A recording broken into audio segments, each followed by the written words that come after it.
A outra coisa que eu quero falar aqui eu quero falar com bastante cuidado para vocês, com sabedoria, presta atenção. Eu vou falar sobre os pequenos no culto. Agora as crianças todas, prestem atenção em mim. Existe uma prática muito danosa na igreja brasileira que é assim: os pais trazem as crianças para o culto, as crianças vêm, né, na entrada, são recebidas, aí tem a oração inicial, elas participam, tem o canto, elas participam, aí na hora mais importante do culto, na pregação, as crianças vão para a escolinha, pular em cama elástica, ver filme e fazer joguinho, né? Na hora mais importante. Está errado. Você separa os filhos dos pais na hora mais importante. Aqui na igreja nós fazemos o quê? Nós damos uma carência de até 3 anos, vai, porque é uma idade ainda quase que bebezinho. Mas nós entendemos que 3 anos e meio, 4, a criança já tem um entendimento. E ela tem que ficar, ok? Mas tem outra coisa. Ela tem que ficar, ela não tem que ficar dormindo, nem desenhando, nem com celular. Porque a fé não vem por dormir. A fé não vem pelo desenhar. A fé não vem por ficar no celular. Se ela for ficar no culto e você dá um desenho para ela, celular para ela, então é melhor ir para a escolinha. Porque o objetivo dela ficar é ouvir.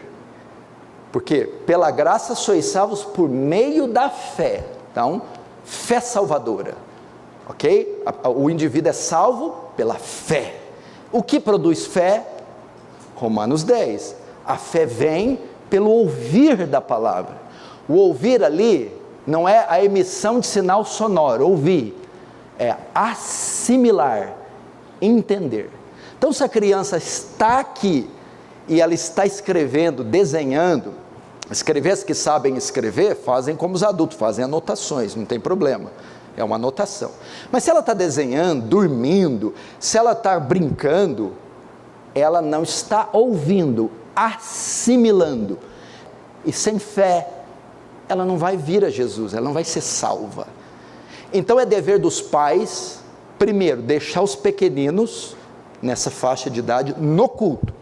Segundo, fazer com que os pequeninos cultuem a Deus. Na hora do louvor, interagem, cantem, louvem. Na hora da oração, ainda que não sejam convertidos, não saibam fazer direito, mas já vamos instruindo na importância de fazer. E na hora da pregação, é importante que os pais façam eles prestarem atenção. Ah, pastor, mas sabe o que é? Eles não entendem. O vocabulário da pregação é muito complexo. Ah, não entende? Quando eles assistem Patrulha Canina, Jurassic Park, quando eles assistem desenhos, apesar do desenho ser infantil, a linguagem do desenho não é coloquial, ela é culta. Você vai ouvir num desenho, você vai ouvir pessoas falando, os personagens de desenho, de filmes infantis, usando vocabulários rebuscados. E pergunta quando acaba o desenho, se eles entenderam. Mesmo usando um vocabulário formal, eles contam o desenho, o filme inteiro. Agora a pregação não entende. Claro que entende, entende mais que você e que eu. Para que haja conversão na tenra idade, nessa idade. Que assim seja.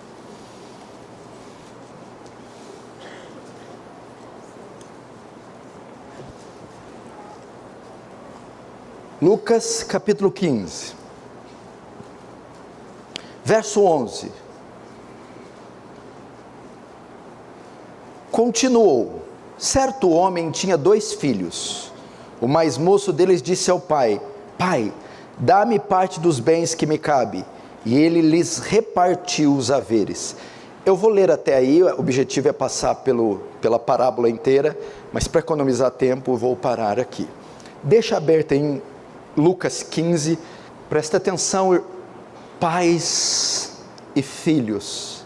Eu separei alguns cultos, alguns domingos para falar sobre filhos, conversão de filhos, sobre jovens, conversão de jovens, dado ao assédio que os nossos filhos sofrem e recebem diariamente, e da disputa que é feita pelas almas deles todos os dias. E eu quero que os pais levem muito isso a sério. Nós estamos vendo uma geração escorregar das nossas mãos, e nós estamos perdendo, e se nós não nos posicionarmos, nós vamos vê-la perdida. E são os pais, e ninguém mais do que os pais, os principais responsáveis por preservar essa geração de jovens, que é constituída na pessoa dos seus filhos. E os pais precisam ver a necessidade que os seus filhos têm. E nós estamos vendo isso, a quantidade enorme de jovens que está abandonando a fé, deixando a igreja. É impressionante notar isso, e é impressionante notar o número de jovens que se destroem, se entregando ao pecado e aos prazeres desse mundo. Quantos já não desistiram, não caíram pelo caminho? Quantos você não encontra por aí, bêbados, tatuados, cheios de piercings, drogados, ateus, blasfemos, seguindo ideologias, partidos, filosofias, todas anti-Deus, anticristo, aí pelo mundo afora. Muitas vezes, eles estão na igreja, eles estão nos caminhos do Senhor, e de repente, de súbito, em um dia qualquer, os jovens, os filhos, simplesmente abandonam tudo, deixam a igreja, deixam a fé, deixam Deus, e em alguns casos deixam a casa, a família, para seguir o curso desse mundo, para seguir o príncipe das potestades do ar, do espírito que opera nos filhos da desobediência, e vira o inimigo de Deus, o militante ateu, e vai combater contra a fé. Eles simplesmente saem e se perdem. E nesse caso, eu não vejo melhor exemplo para tratar disso, dos filhos que se perdem, do gráfico dos filhos que se perdem, que saem, do que o exemplo do filho pródigo. O filho pródigo mostra o gráfico da perdição dos jovens.